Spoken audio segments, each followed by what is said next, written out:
Hello student, good morning. How are you? अच्छे होंगे आप। पढ़ाई कैसे चल रही है आपकी? इस चैनल का मुझे विश्वास है कि आप पूरा पूरा उपयोग कर रहे हैं। आप पढ़ाई के प्रति समर्पित रहें, हर चैप्टर को अच्छे से पढ़ने का प्रयास करें ताकि जो चीज़ आपको पढ़ाई जा रही है उसका आपका सदुपयोग हो। देखते हैं आपकी जैसे लॉकडाउन चल रहा है, छुट्टियां हैं, तो छुट्टियों के दौरान आप अपने समय का बहुत अच्छे से सपोर्ट कर सकते हैं, सदुपयोग कर सकते हैं और जितना आप इसका उपयोग करेंगे आने वाले समय में ये चीज़ें आपके काम आएगी। तो पहला यूनिट मैंने आपको रीड करवाया था, मैं दूसरा यूनिट बता रहा हूँ आपको, विश्व जनसंख्या घनत्व वितरण वृद्धि। आज इस टॉपिक की मैं मीन्स जो अर्थ है उनको आपको समझाऊंगा। तो टॉपिक का नाम है विश्व जनसंख्या, विश्व जनसंख्या घनत्व वितरण एवं वृद्धि। विश्व जनसंख्या घनत्व वितरण एवं वृद्धि, ये आज का टॉपिक है आपका। मैं आपको एक एक किसी बिंदु के बारे में थोड़ा सा क्लियर करना चाहूँगा कि मूल इनका अर्थ क्या है। इससे रिलेटेड किसी पूरे टॉपिक में आपको क्वेश्चन आएंगे। तो विश्व जनसंख्या, जनसंख्या के बारे में आपको बता रहा हूँ कि जनसंख्या किसे कहते हैं। जनसंख्या, पॉपुलेशन।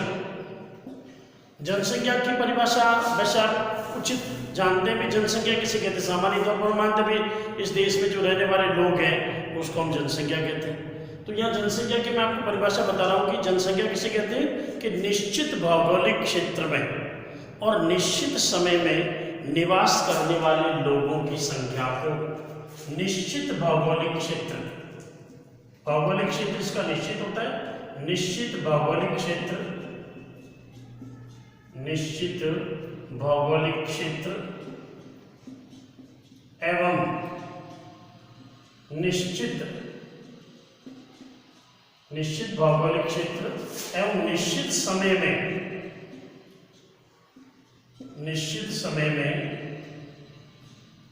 निवास करने वाले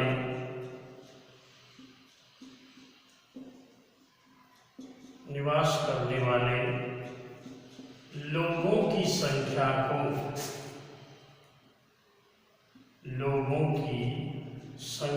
को जनसंख्या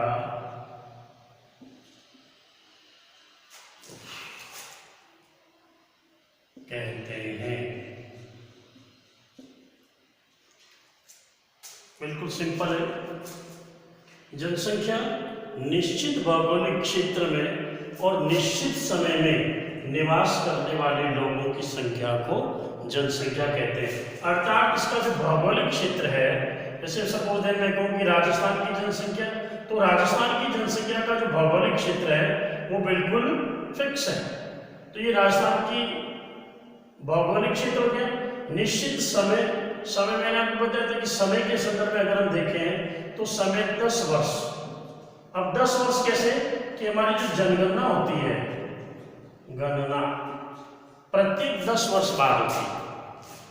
जनगणना के बारे में आप जानते हैं कि सबसे पहले जनगणना भारत में सर्वप्रथम जनगणना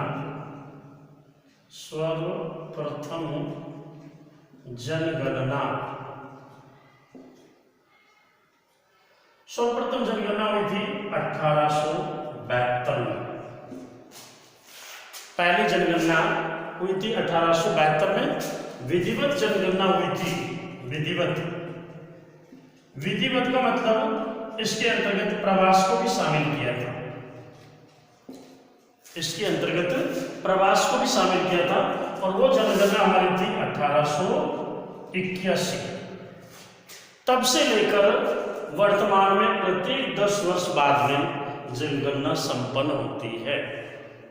तो मैं मानता हूं कि जनसंख्या किसे कहते हैं, ये कॉन्सेप्ट आपका क्लियर हो गया होगा कि निश्चित भौगोलिक क्षेत्र और निश्चित समय में निवास करने वाले लोगों की संख्या को, लोगों की जनसंख्या को, लोगों की संख्या को जनसंख्या कहते हैं।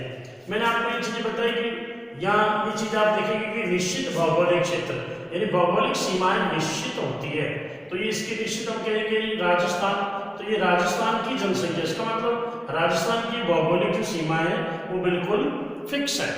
और निश्चित समय का मतलब 10 वर्ष, हम कहेंगे राजस्थान की जनसंख्या, अजमेर की जनसंख्या, सीकर की जनसंख्या, भीलवाड़ा की जनसंख्या, टोंक की जनसंख्या, सभी अगर डिस्ट्रिक्ट के अलग अलग डिस्ट्रिक्ट की भौगोलिक सीमाएं निश्चित है तो वहां पाए जाने वाली जनसंख्या, और निश्चित समय का मतलब हमारी जनगणना है प्रत्येक 10 वर्ष के अंतराल में होती है, तो उस जनसंख्या को हम क्या कहेंगे, जनसंख्या कहेंगे। तो ये चीजें आपकी समझ में आ गई। पहले जनगणना हुई थी हमारे 1872 में, और विधिवत जनगणना का मतलब कि उसके अंतर्गत प्रवास को भी शामिल किया था, इसमें प्रवास नहीं था, ठीक है। निश्चित भौगोलिक क्षेत्र में निश्चित समय में निवास करने वाले लोगों की संख्या को हम जनसंख्या कहेंगे। तो यहाँ विश्व की जनसंख्या है, तो 2013 में विश्व की जनसंख्या 714 करोड़ थी। आप देखते हैं कि वर्तमान में 2020 चल रहा है, जनगणना प्रत्येक 10 वर्ष बाद में होती है, जनगणना 2011 में हुई थी, अब 2021 में होगी। आने वाली जो जनगणना है वो 2020 चल रहा है, अगले वर्ष जैसे जनगणना होगी। तो आप देखते हैं कि लगभग जैसे एक में 700 करोड़, लगभग आप देखते हैं कि 2021 तक विश्व की जनसंख्या 800 करोड़, 8 अरब यानी जनसंख्या 800 करोड़ को पार कर जाएगी। तो विश्व की जनसंख्या के बारे में आपको बताया था कि विश्व की जनसंख्या इतनी है।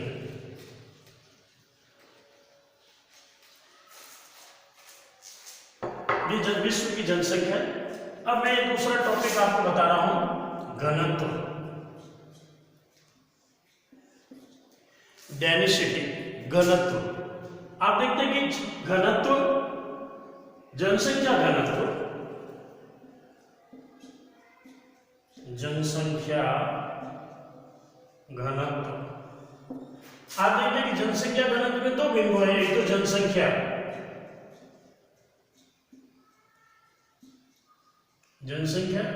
और दूसरा भूमि। दो बिंदु आप ध्यान रखें कि जनसंख्या घनत्व के अंतर्गत जनसंख्या और भूमि के बारे में बताया जाता है। जनसंख्या का भूमि से घनिष्ठ संबंध होता है।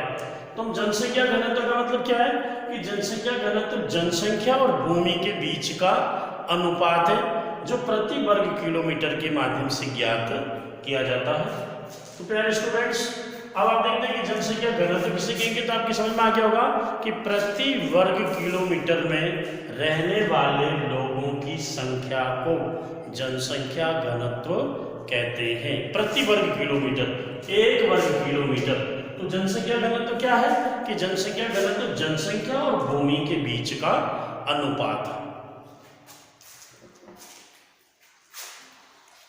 इसे आप दूसरे माध्यम से व्यक्त कर सकते हैं कि प्रति वर्ग किलोमीटर,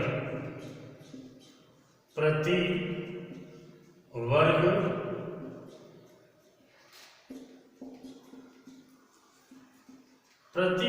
किलोमीटर में रहने वाले लोगों की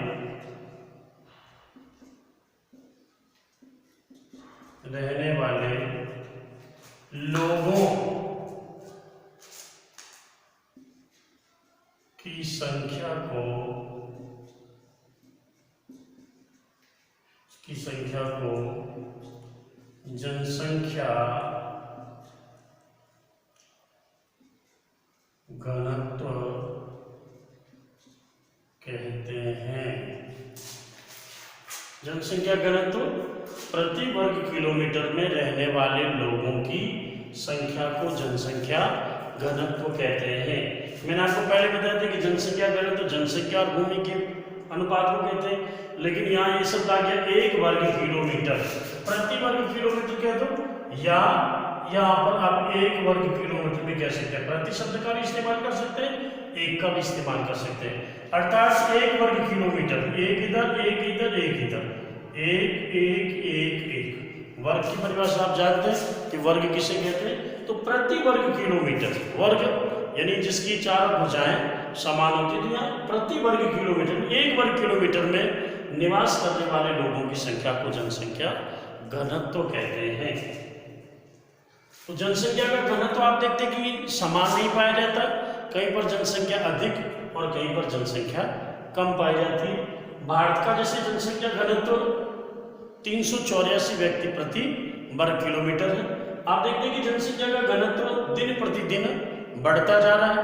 तो जनसंख्या घनत्व को प्रभावित करने वाले कारक भी होते हैं, भी जनसंख्या कहाँ निवास अधिक करेगी, तो जनसंख्या घनत्व। अब देखो जनसंख्या घनत्व का सूत्र, जनसंख्या घनत्व का सूत्र क्या है, ये बोर्ड में 1 नंबर का क्वेश्चन पूछा जाता है। जनसंख्या घनत्व किसे कहते हैं, इसका सूत्र लिखिए। मात्र 1 नंबर का क्वेश्चन है और एग्जाम की दृष्टि से भी महत्वपूर्ण होता है। अनुमान हर बार ये प्रश्न पूछा जाता है, जनसंख्या घनत्व किसे कहते हैं, इसका सूत्र लिखिए। तो जनसंख्या घनत्व का सूत्र है जनसंख्या बटा क्षेत्रफल। जनसंख्या बटा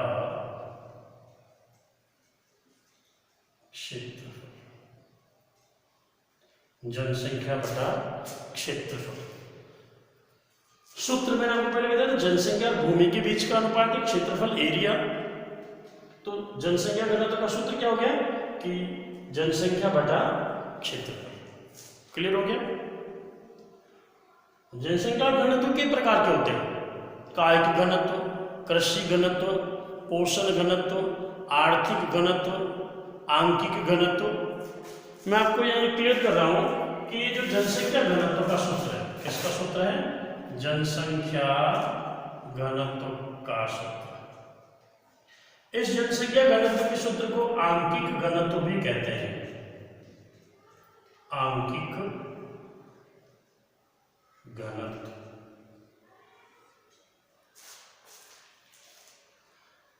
आंकिक घनत्व।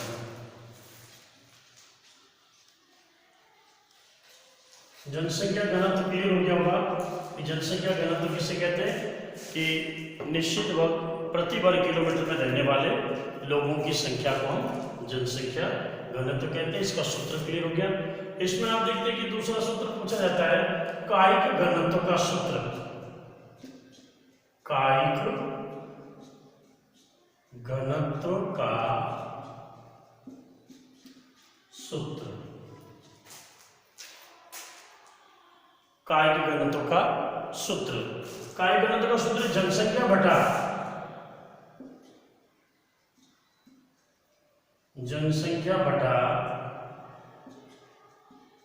कृषि भूमि क्षेत्रफल। जनसंख्या बटा कृषि भूमि क्षेत्रफल, कायिक घनत्व का सूत्र। फिर नेक्स्ट एक क्वेश्चन पूछा जाता है 3 नंबर का क्वेश्चन, कृषि घनत्व का सूत्र लिखिए। कृषि घनत्व, इसमें कृषक जनसंख्या, कृषक जनसंख्या बटा कृषि भूमि क्षेत्रफल। ये 2 चीजें महत्वपूर्ण हैं, इससे एक एक नंबर का क्वेश्चन पूछा जाता है। सीधा सूत्र पूछ लिया आपको, जनसंख्या घनत्व का सूत्र लिखिए। तो जनसंख्या घनत्व का सूत्र मैंने आपको पहले बताया था, जनसंख्या बटा क्षेत्रफल। इसको आंकिक घनत्व भी कहा जाता है, इसको गणितीय घनत्व भी कहते हैं। जनसंख्या घनत्व को गणितीय घनत्व, गणितीय घनत्व भी कहते हैं। दोनों का सूत्र सेम ही है, जनसंख्या बटा क्षेत्रफल। जनसंख्या बटा क्षेत्रफल। तो चाहे गणितीय घनत्व कह दो, जनसंख्या घनत्व कह दो या आंकिक घनत्व कह दो, इन तीनों का सूत्र सेम है, आंकिक घनत्व। आंकिक घनत्व। क्लियर हो गया? आंकिक घनत्व, जनसंख्या घनत्व, गणितीय घनत्व, इन तीनों का सूत्र एक ही है, जनसंख्या बटा क्षेत्रफल। काय घनत्व का सूत्र मैंने आपको बताया था, जनसंख्या बटा कृषि भूमि क्षेत्रफल। ठीक है? कृषि घनत्व, इसका सूत्र है कृषक जनसंख्या बटा कृषि भूमि क्षेत्रफल। तो इस तरीके से आप घनत्व के बारे में भी जिससे 1 नंबर का क्वेश्चन पूछा जा सकता है, वे किस तरीके से गणित सूत्र, इसका पूछ लिया, इसका पूछ लिया, इसका पूछ लिया, तो उसमें जनसंख्या घनत्व से रिलेटेड की चीजें पूछी जा सकती है। तो जनसंख्या घनत्व क्या है, जहां तक मैं मानता हूं आपके बिल्कुल कॉन्सेप्ट क्लियर हो गया है।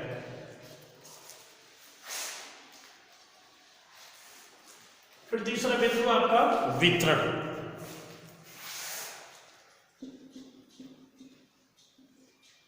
वितरण, जैसे वितरण का शाब्दिक अर्थ फैलाव, वितरण का शाब्दिक अर्थ क्या है, फैलाव।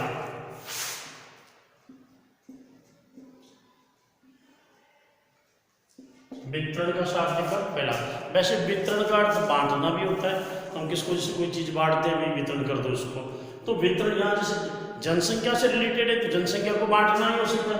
जनसंख्या वितरण का मतलब है जनसंख्या कहाँ निवास करती है, किन किन क्षेत्रों में निवास करती है। तो जनसंख्या वितरण का शाब्दिक अर्थ है फैलाव, अर्थात भूपृष्ठ पर जनसंख्या किस प्रकार वितरित है। तो जनसंख्या वितरण का शाब्दिक अर्थ क्या हो गया कि जनसंख्या भूपृष्ठ पर, जनसंख्या भूपृष्ठ पर किस प्रकार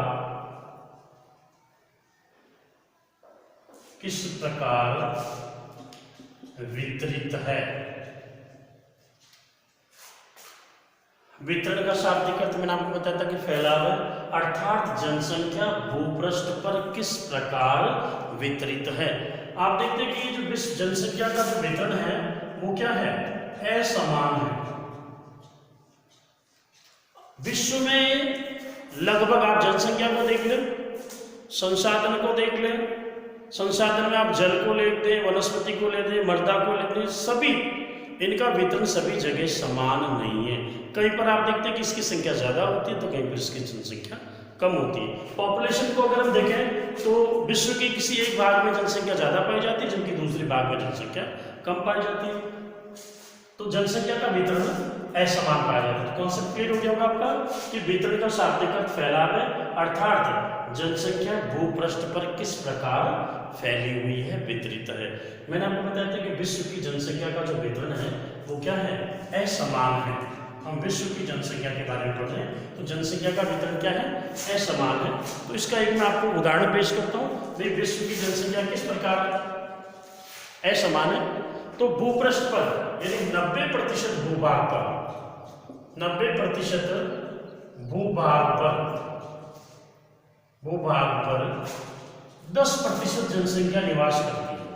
10% जनसंख्या निवास करती है।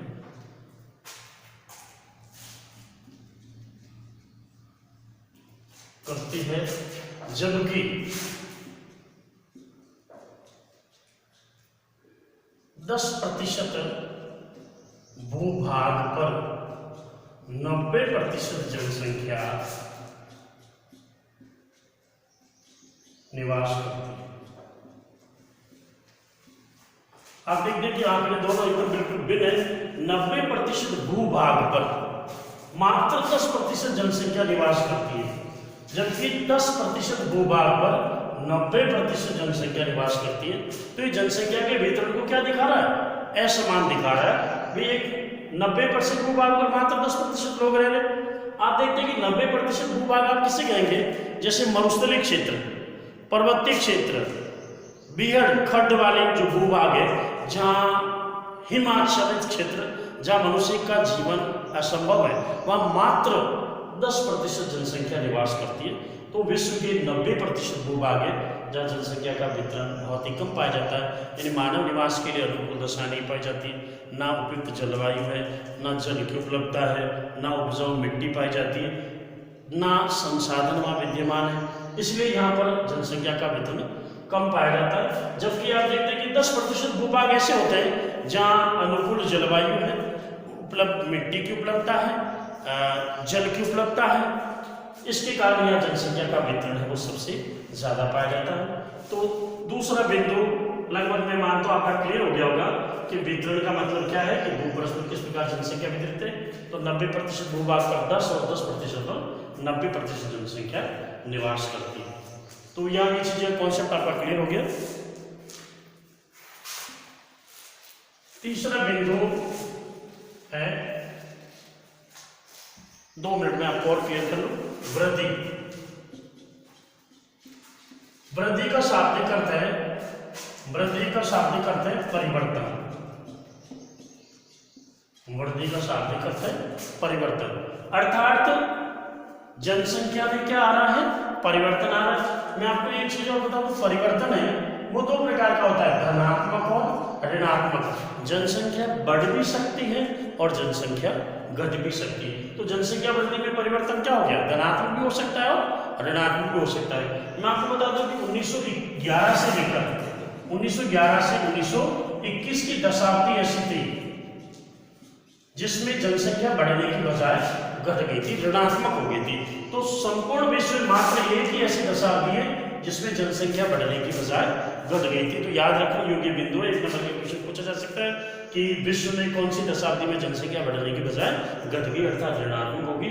तो इसलिए यहाँ परिवर्तन में मैंने आपको 2 बिंदु नोट करवाए थे कि जनसंख्या प्लस भी हो सकती है और माइनस भी हो सकती है।